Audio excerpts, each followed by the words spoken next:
bem, galera? Boa noite! Boa noite a todos vocês que estão conectados conosco, conectados aqui com o canal Educação. Eu sou o professor Tércio Câmara, sou professor de Biologia, você já conhece, e nós estamos iniciando a partir de agora mais uma aula aqui pelo canal Educação. Você que está pelo YouTube, qualquer pergunta, qualquer dúvida, por favor, participa da nossa aula através do YouTube. Você que está conectado lá da sua escola através do IPTV, também não perde a oportunidade de participar da nossa aula hoje, trabalhando o conteúdo sobre genética de populações. E eu vou já começar aqui, ó, hoje, 18 de fevereiro, ó, de agosto, tá querendo período de carnaval, rapaz, que é isso? Vamos trabalhar o assunto de genética de populações, galerinha, tá aí. Primeira pergunta que eu acho que é básica, eu acho que a gente precisa responder o que é genética de populações. Esse é o primeiro ponto, é o mais importante de tudo. Beleza? Então, genética de populações estuda o quê?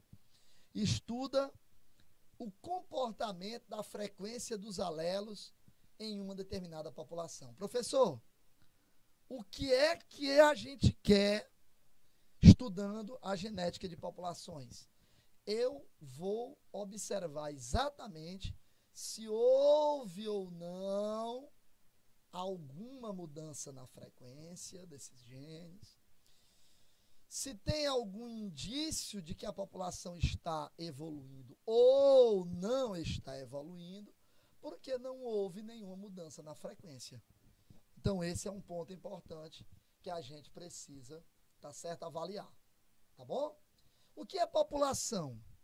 Porque para eu poder trabalhar o assunto de genética de populações, eu preciso saber biologicamente o que é uma população. Então, de maneira bem simples, população é um conjunto de indivíduos da mesma espécie.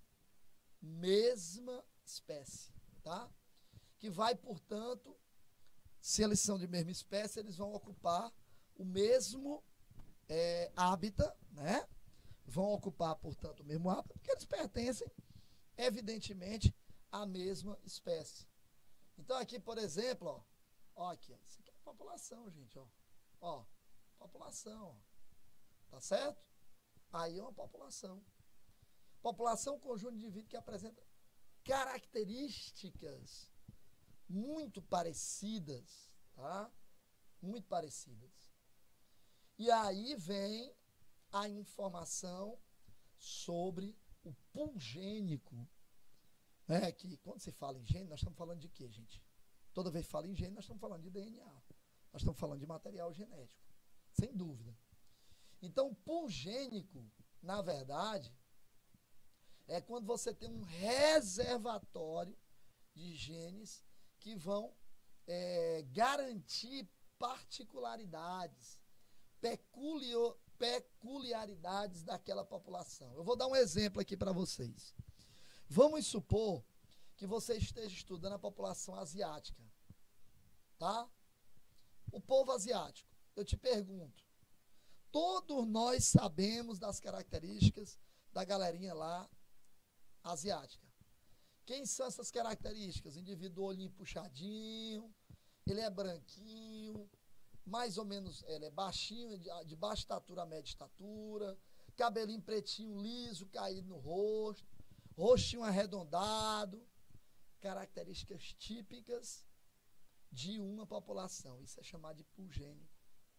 É chamado de pool gênico. Beleza?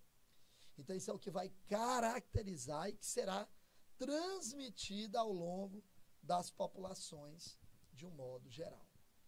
E aí, ó, depois que eu sei o que é pool gênico, agora eu preciso compreender o que é o tal da genética de populações do ponto de vista matemático. Do ponto de vista matemático. Né? Por quê, professor? Porque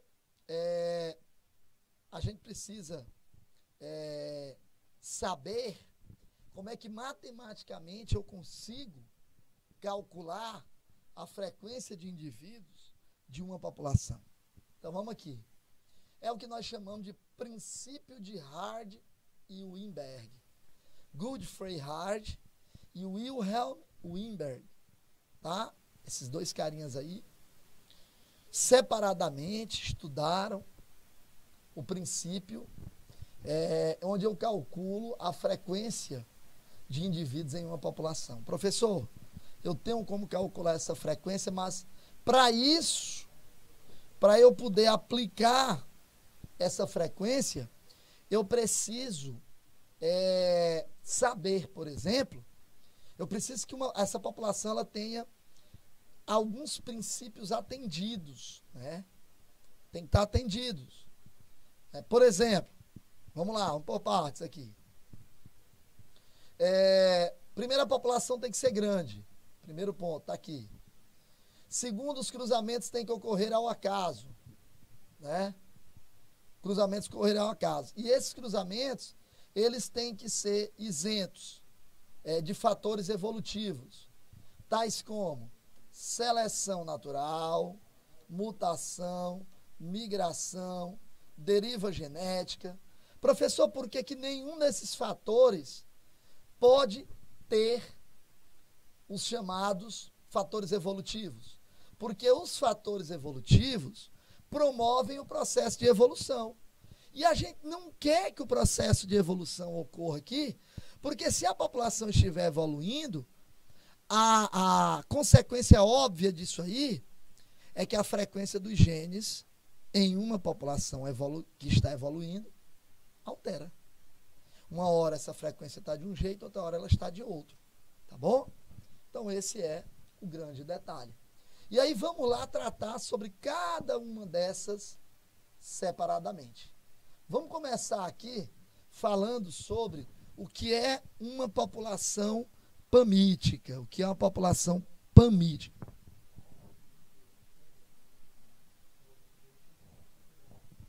Beleza? Então, observe aí esse detalhe. O que é uma população pamítica, né? População pamítica é aquela que atende a alguns requisitos, como, por exemplo, tem que ser grande, os cruzamentos obrigatoriamente tem que ocorrer ao acaso. E detalhe, não é só ocorrer ao acaso, não. Esses cruzamentos, eles precisam acontecer aleatoriamente. Porque se eu pego e começo a observar que, não, eu só quero cruzamento X e Y. A com B. A não pode cruzar com X, B não pode cruzar com Y. Ora, mas rapaz, então eu estou selecionando aquelas características que me interessam. Não pode atuar fatores evolutivos, de jeito nenhum. E aí, fatores evolutivos aos quais eu me refiro, pessoal, são justamente quem? São justamente esses carinhas aí, tá? Por exemplo, mutação é um exemplo.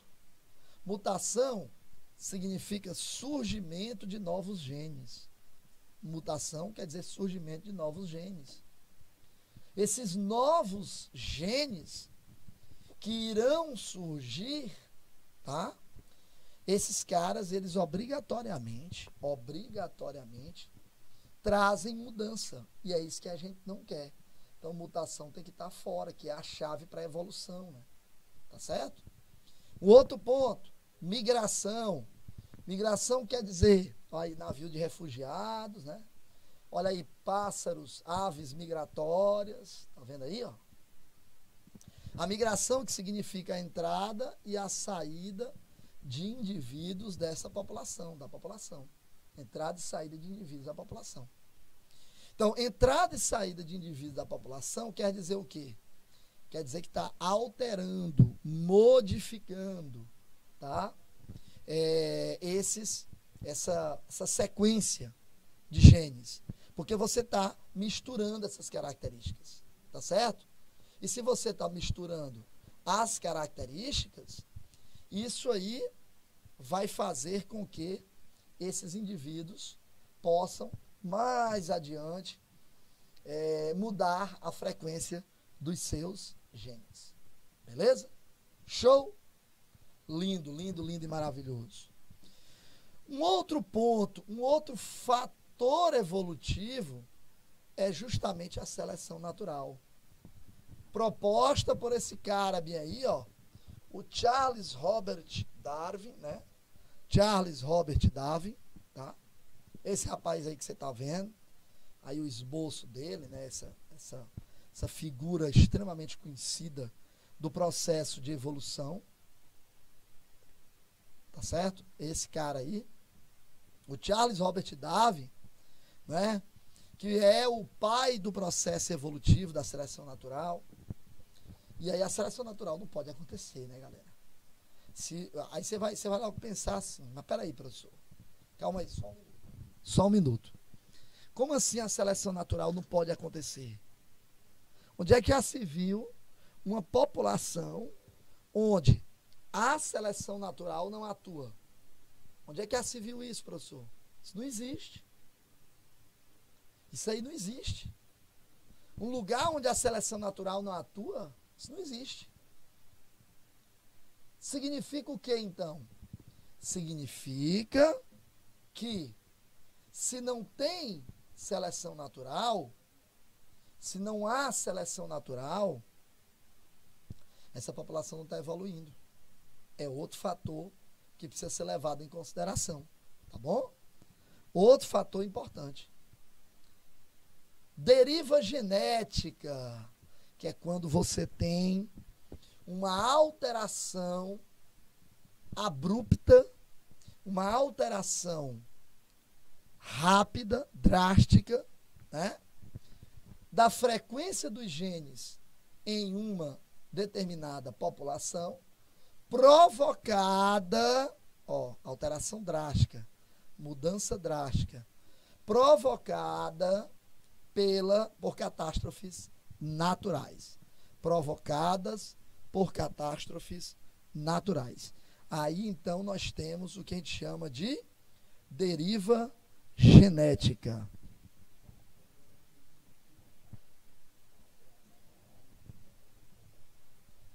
Tranquilo? Entendeu agora o que é deriva genética? Vamos pegar aqui um exemplo. Professor, um exemplo de deriva genética aí pra gente. Vamos lá. Vamos pegar aqui, por exemplo, o caso de uma, sei lá, estou inventando aqui, de uma tsunami, né? Vamos supor que o cara mora numa ilha, vem uma tsunami. Muitos morrem, mas outros conseguem ficar vivos. Ora mais, rapaz. Raciocina um pouquinho comigo aí, por favor. Raciocina um pouquinho comigo aí. Isso é uma deriva genética, é a mudança drástica, da frequência dos genes, né, em uma determinada população, ocasionada por uma catástrofe natural. Então, isso nós chamamos de deriva genética. E aí chegamos ao ponto de trabalharmos agora, efetivamente, a aplicação do teorema de Hardy-Weinberg, né? Alguns chamam Hardy-Weinberg, enfim. Bom, o que diz, então, efetivamente, esse teorema? Primeiro ponto que você precisa saber é o que significa frequência do alelo dominante, frequência do alelo recessivo. Esse é o primeiro ponto. E é o mais importante de todos. O que significa a frequência do alelo dominante, o que significa, tá certo, a frequência do alelo recessivo. Azão, representado pela letra P, Q, azinho, né, representado pela letra Q. P representa a frequência do alelo dominante, Q representa a frequência do alelo recessivo. De modo que quando eu tenho o alelo dominante, a frequência do alelo dominante, somada com o alelo recessivo, isso tem que dar, ó, P mais Q, tem que dar igual a 1 ou 100%. 1 ou 100%, tá? Tem que dar isso daí. Beleza? Não tem para onde correr, não tem o que discutir. Então, nós temos aqui situação azão, azão, azão, azinho e azinho, azinho, que são os 3 possíveis genótipos. E é daí que eu tiro esta formulinha que você está vendo aqui, ó. Quadrado do primeiro, mais 2 vezes o primeiro vezes o segundo, mais o quadrado do segundo. Olha aí. Olha isso aí, cara, que coisa legal. Não é bacana? É bacana demais. E essa formulazinha aqui, ó, eu tenho que utilizá-la. Eu vou utilizar aqui e vou mostrar para vocês como é que é isso. Equilíbrio de Hardenberg e a evolução. Na ausência de fatores evolutivos, tá? Você mantém a frequência constante. As frequências gênicas, elas permanecem constantes na ausência de fatores evolutivos, tá? Na ausência de fatores evolutivos. Populações reais, pessoal, você não consegue aplicar isso. Por quê, professor? Porque nem todas as populações são grandes. Sempre vão estar presentes os fatores evolutivos. Os cruzamentos não vão acontecer ao acaso. E a maioria desses indivíduos da população, não está isolada. De modo que você não tem como ter aqui a aplicação do teorema em populações reais. Tá bom? Você não tem como ter aqui a aplicação desse teorema, que é o que eu vou mostrar para vocês aqui agora. Tá? Vou mostrar para vocês aqui agora. Então, vamos lá. Vamos pegar aqui, tá, os espermatozoides. Está aqui, ó. Olha aí. Olha aí que você já está vendo. Pronto. E aqui, eu vou pegar os ovócitos. Está aqui, ó. Pronto. Está aí.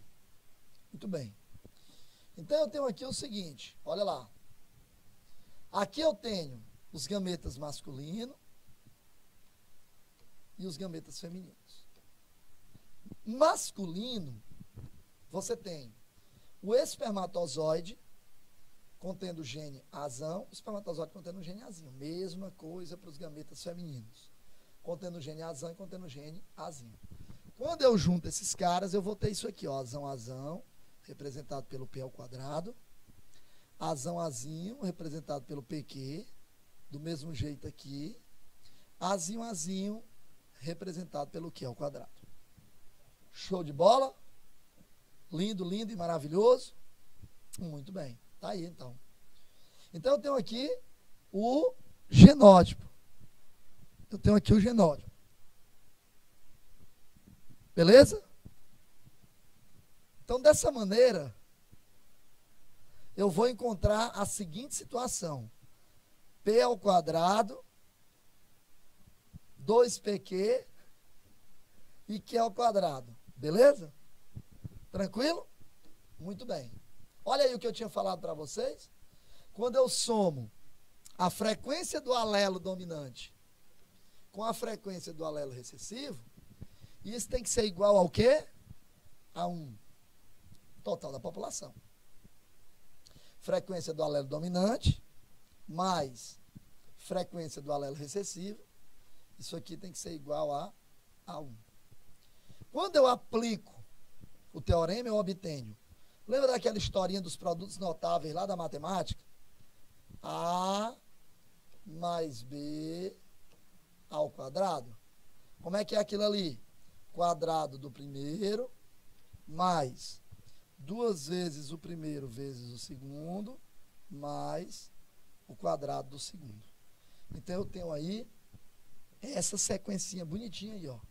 Quadrado do primeiro, mais 2 vezes o primeiro vezes o segundo, mais o quadrado do segundo. Isso é igual ao quê? A 1. Tá? Isso daí é igual a 1. Muito bem. Vamos resolver um exemplozinho simples aqui.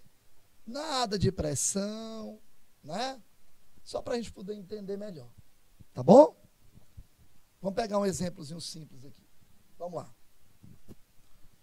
Quais as frequências alélicas e e genotípicas de uma população pamítica em que a porcentagem de indivíduos com o genótipo recessivo, ou seja, com o genótipo azinho, é igual a 9%.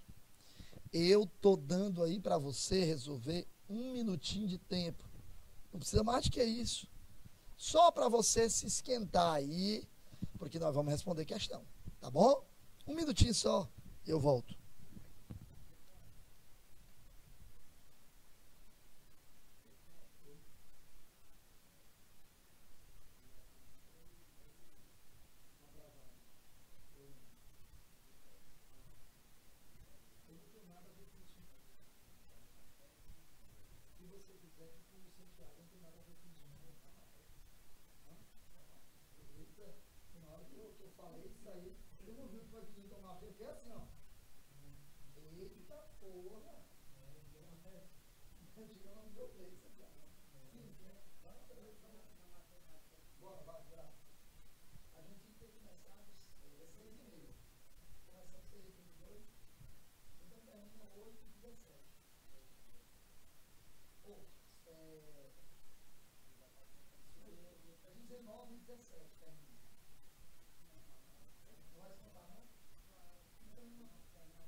Como entrou 2 minutos atrasado? Ah, porque tira um pouquinho, né? Ah, entendi. Então termina o quê? Pronto, foi eu. Muito bem, galera. Muito bem. Agora vamos devagar, não precisa pressa não. Para a gente poder interpretar isso aqui, ó. Tá aqui a resolução, mas eu quero fazer aqui com vocês. Eu vou inclusive apagar aqui, ó. Tá? Pronto. Tá certo? Tá aí. Pronto. Então vamos por partes, né? Ele diz assim, ó. Quais as frequências alélicas e genotípicas de uma população pamítica em que a porcentagem de indivíduos com genótipo recessivo, azinho é igual a 9%? Então vamos lá. Eu já sei que azinho é 9%. Tá me faltando encontrar o azão. Tá me faltando encontrar o azinho. Eu não sei quanto é. Para isso, eu preciso encontrar 2 outros caras, o azão e o azinho. Pronto. Facinho, rapaz. Molinho, ó. Lindo e maravilhoso. Show. Olha que coisa maravilhosa isso daí. Né? Olha lá. Então ele está dizendo assim, ó. Quais as frequências alélicas e genotípicas de uma população onde eu tenho indivíduos com genótipo recessivo azinho igual a 9%. Ora, mas rapaz, se azinho é 9%, o azinho é a mesma coisa de Q ao quadrado. Então, Q ao quadrado é 9%. Só que 9% é 0,009. 9% é 0,009. Somente que vai ser igual a raiz quadrada de 0,009. Logo, que será igual a 0,3. Né? 0,3 vezes 0,3, 0,09. Beleza? Tranquilo, então, até aí? Então, se você pegar e fizer a conta do jeito que você está vendo aí, é fácil. Que é 0,3 vezes 0,3. Vai dar 0,09. Que ele está pedindo aí, porque 9 dividido por 100 dá 0,09. O erro aqui foi porque eu botei um zero a mais. Só foi isso, tá? Deixa eu só apagar isso aqui, ó. Vou apagar de lá para cá, ó. Pronto. Eu errei só aqui, ó. Pronto. 0,09. Pronto. Tá aí. borracha, apagar aqui, ó, pra gente poder, muito bem, tá aí. Logo, Q vai ser raiz de 0,09, que vai ser igual a 0,3. Pronto. Q é igual a 0,3. Se Q é 0,3, eu tenho agora automaticamente meu P. Se Q é 0,3, meu P é 0,7. Meu P é 0,7. Tranquilo? Tranquilo. E agora, professor? Meu querido, se eu tenho P e Q, eu tenho tudo. Para eu calcular, ó, P é azão, é 0,7. Q é azinho, é 0,3. Então, azão é P ao quadrado, é 0,7 vezes 0,7, é 0,7 ao quadrado, que vai dar 0,49. Que é a mesma coisa de 49%. Tá aí, rapaz, olha isso. Agora, eu tenho duas maneiras para encontrar a heterozigota. Eu uso a fórmula, ou eu somo este cara com este cara e encontro 58% e deduzo de 100, que dá 42%. Professor, eu não acredito que dá 42, não. Ah, não, pois vamos usar a fórmula. 2 vezes P vezes Q. Então, vai ficar 2 vezes. Quem é P? 0,7. Quem é Q? 0,3. 0,3. Então, eu vou ter aqui, ó. 3 vezes 7, 21 vezes 2, 42. Então, vai dar 0,42, que é a mesma coisa de 42%. Respostas, 49%, 42%, 9%. Gabarito? Não tem gabarito, tem resolução. Resolvendo um exemplo simples, está aí. Eu encontrei aqui, 0,3 é um, 0,7 é o outro. Ó, 0,3 ou 30% é uma. Né? 0,7 é o outro. Porque se a soma tem que dar 1, se eu tirar 1 menos 0,3, eu vou encontrar 0,7. Está aqui. Então, P é 0,7, Q é 0,3. Agora, eu faço cada um deles. Olha aí, ó. Azinho, 9%. Azão, 49%. Azinho, 42%. Eu vou voltar, para mostrar aqui, ó. Olha, ó. 42, 49, 9. Deixa eu passar. 42, 49, 9. Tá aí. Essa é a resolução. De modo que quando eu somo 42 mais 49 mais 9, eu vou ter o que aqui? 100%. Galera, não tem muito o que discutir, não. Não tem muito o que discutir, não. Aí é uma resolução fácil. Dornelis, volta para mim aqui, Dornelis, por favor. Só para mim. Aí é uma coisa simples, que requer apenas um pouquinho de cuidado, que você precisa ter, né? Para poder fazer o cálculo. Para não se enrolar na hora de fazer o cálculo. Pode deixar só comigo aqui, Viltomar, por favor. Você não tem que ter pressa na hora de responder uma questão. Ainda mais, porque quando você está na fase do aprendizado, a possibilidade de você errar existe.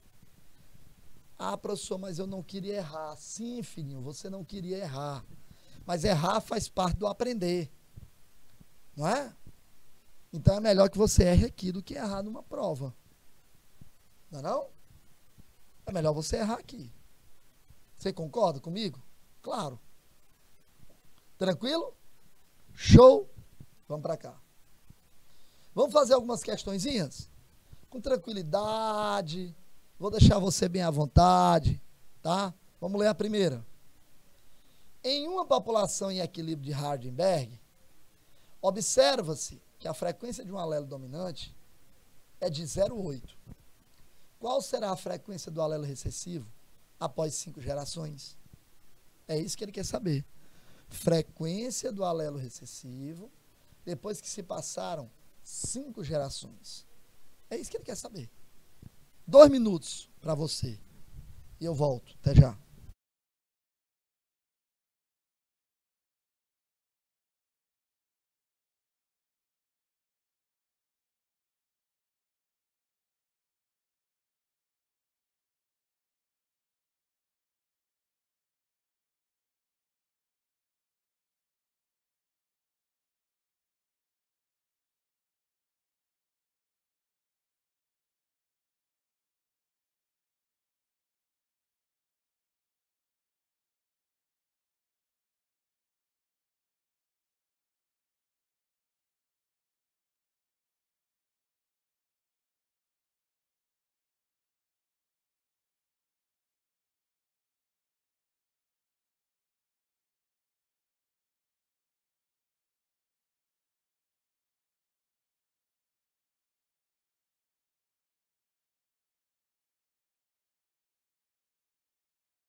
Beleza, galera. Tá aí, ó.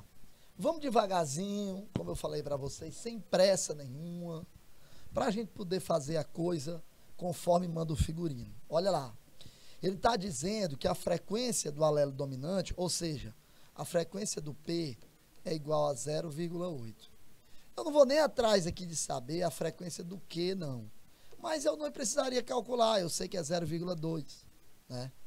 Eu sei que a frequência é 0,2. Tranquilo? Então vamos aqui.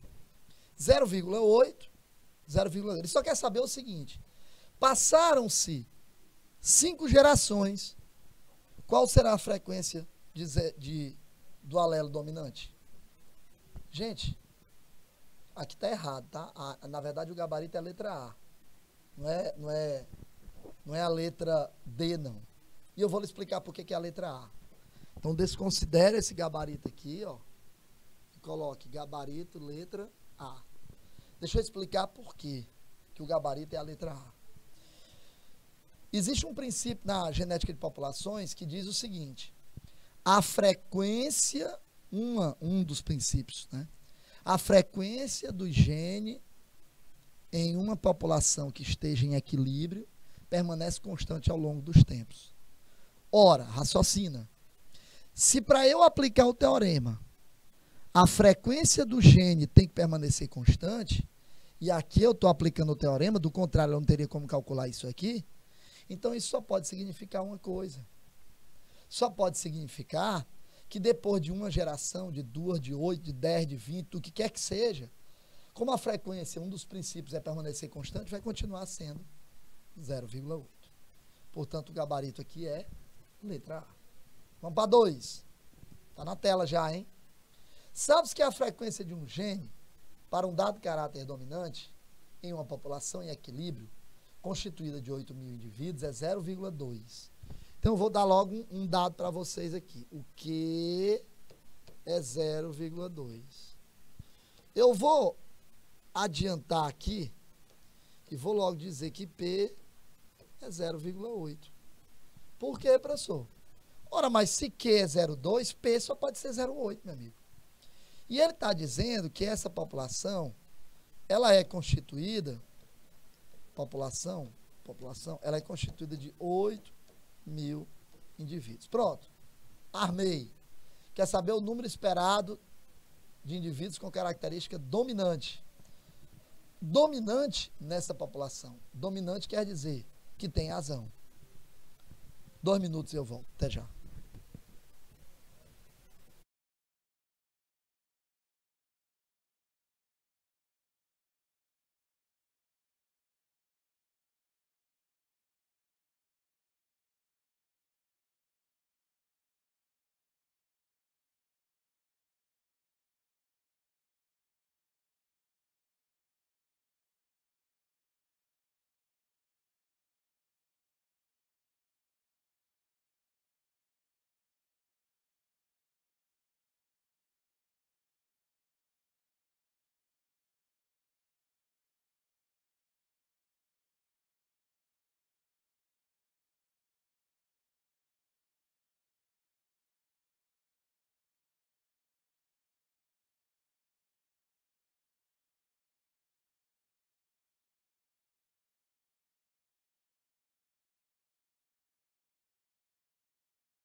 Beleza, vamos lá fazer aqui para a gente encontrar o gabarito?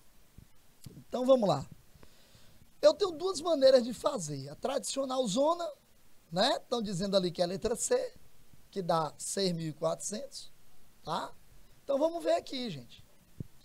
Ele está dizendo que o total da população é 8 mil indivíduos. 8 mil. Então ele quer saber com o gene dominante. Vou fazer o seguinte. Eu calculo com gene recessivo e o que sobrar é o dominante, não é não? Não é melhor assim? Então, 0,2 vezes 0,2 dá 0,04. Que dá o quê? 4%. Então, 8 mil, uma regrinha de 3. Aqui, ó. Aqui vai dar 0,04, que é o que ao quadrado? 0,04. Que é 0,2 ao quadrado, que vai dar 4%. Mesma coisa, né? Ou 4%. Pronto. Então, aqui nós temos o seguinte, ó. Se 8 mil, que é o total da população, corresponde a 100%, tá? 4% corresponde a quanto? É isso que ele quer saber. 4% corresponde a quanto? A X. Não é? Porque ele quer saber o número de indivíduos com a característica dominante. Então, é o homozigoto dominante e o heterozigoto. Então, vai dar o quê? X. Calculou a diferença disso daí, é do que está faltando para encontrar. 4%, 4 vezes 8, 32. Então, vai dar 300, o X aqui, vai dar 320. Ok. Tirei 320 de 8 mil, fica quanto? 2.880. O pessoal estava colocando letra C, né? Estava colocando letra C. Então, total aqui, 2.880. Beleza? Galera, volta para mim, por favor, Nilton. Felizmente, nosso tempo encerrou, tá? Você fica agora com o projeto Estudar Pode Ser Leve. Semana que vem estaremos de volta. Forte abraço e até lá.